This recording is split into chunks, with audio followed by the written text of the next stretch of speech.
अस्सलाम वालेकुम class economic second year. My name is Ayaz Riyaz. आज हमारा नेक्स्ट टॉपिक है जिसका नाम है बराह रास्त तबादला के मुश्किलात। देखिए जी, बराह रास्त तबादला है क्या? पहले दौर में जब पैसा इंट्रोड्यूस यानी कि आपका मनी जो है वो इंट्रोड्यूस नहीं होती, उस वक्त बराह रास्त तबादला में लोग क्या करते थे, चीज़ों के बदले चीज़ें ख़रीदा करते थे। आपको आटे की ज़रूरत है और आपके पास चीनी है, तो आपने एक ऐसा बंदा ढूंढना है जो आपसे चीनी ख़रीदे और आपको उसके बदले में आटा दे दे।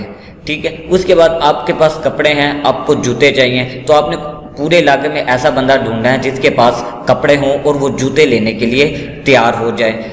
इस प्रोसेस सारे में बहुत ज़्यादा मुश्किलात आती थी और बहुत ज़्यादा वक्त खर्च होता था, जिसकी वजह से बराह रास्त तबादला में जो अहम मुश्किलात आती थी आज हम ज़रा उसे डिस्कस करेंगे। जैसे कि पहली मुश्किल है ज़रूरियात अशिया की दो तरफ़ा अदम मुताबिकत। क्या मतलब बराह रास्त तबादला में सबसे बड़ी मुश्किल ये थी कि ज़रूरियात में दो तरफ़ा मुताबिकत नहीं थी, एक दूसरे के मुताबिक नहीं होती थी। मसलन एक गंदम पैदा करता है एक बंदा और उसे कपड़े की ज़रूरत होती है, तो वो कपड़ा तैयार करने वाले के पास जाता है कि मुझसे गंदम ले लो और इसके मुझे कपड़े दे दो। अब अगर कपड़े वाले को बंदे को ज़रूरत ही ना हो गंदम की, तो गंदम लेकर कपड़ा नहीं दे देता। अगर इसे गंदम की ज़रूरत ना होती तो वो कपड़ा देने से इनकार कर देता। लाइक दैट, एक बंदे ने कपड़ा बनाया वो और उसे गंदम ज़रूरत थी और दूसरे बंदे के पास गंदम थी, लेकिन आप उसके पास गए, आपने उसे कहा जी मुझसे गंदम ले लो और मुझे कपड़े दे दो। अगर तो उसे गंदम की ज़रूरत होगी फिर तो वो आपके साथ एक्सचेंज कर लेगा। अगर उसे गंदम की ज़रूरत ही ना हो फिर तो वो आपसे नहीं लेगा, फिर आपको दूसरे बंदे के पास जाना पड़ेगा। पूरे इलाके में कोई दूसरा बंदा ऐसा ढूंढना पड़ेगा जिसके पास कपड़े भी हों और वो गंदम लेने के लिए तैयार भी हो। तो इस तरह की चीज़ें जो थी वे बराह रास्त तबादला के दौर में बहुत ज़्यादा मुश्किलात का बाइस बनती थी। इसकी दूसरी बड़ी मुश्किल ज़ख़ीरा कदर में दिक्कत। चीज़ों को ज़ख़ीरा नहीं किया जा सकता था। गलने सड़ने वाली चीज़ें जैसे कि फल, सब्जियां, फ्रूट वगैरह, ये सारी चीज़ें क्या थी, ये स्टोर नहीं की जा सकती थी।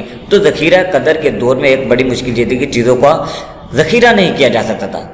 आज के दौर में जब से पैसा इंट्रोड्यूस हो चुका है, आप क्या कर सकते हैं, पैसे को बड़े आसानी से स्टोर कर सकते हैं और जब चाहें जो चीज़ खरीदना चाहें खरीद सकते हैं। लेकिन पहले दौर में ऐसा नहीं था, आप चीज़ों को स्टोर नहीं कर सकते थे और मुस्तकबिल में उन्हें इस्तेमाल नहीं कर सकते थे।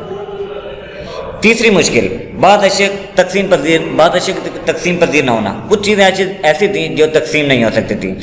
आपके पास भैंस है, गाय है, अब आप वो दूसरे बंदे को देकर उससे कितने कपड़े खरीदें, फिर भैंस कितनी दें। अब पूरी एक सूट के खातिर आप पूरा गाय तो नहीं दे सकते, फिर काट कर देने का क्या फ़ायदा। जब आप उसे काट कर देंगे तो वो भी ना उसके काम की ना आपके काम की रह जाएगी। तो तीसरी बड़ी मुश्किल, बाद अशिया तकसीम पजीर ना थी, तकसीम नहीं की जा सकती थी। इसके बाद उधार लेन देन में दिक्कत। उधार लेन देन में दिक्कत क्या आती थी कि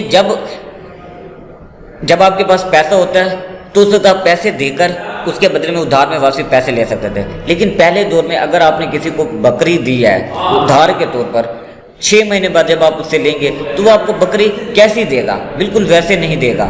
किस किस्म की आपने दी थी वो आपको वापसी किसी और किस्म की देगा।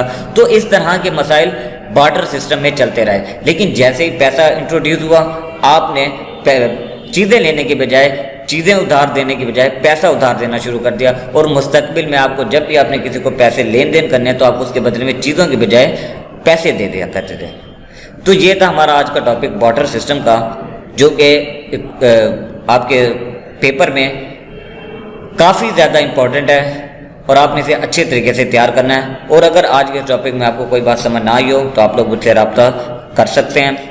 कल तक के टॉपिक के लिए अल्लाह हाफिज़।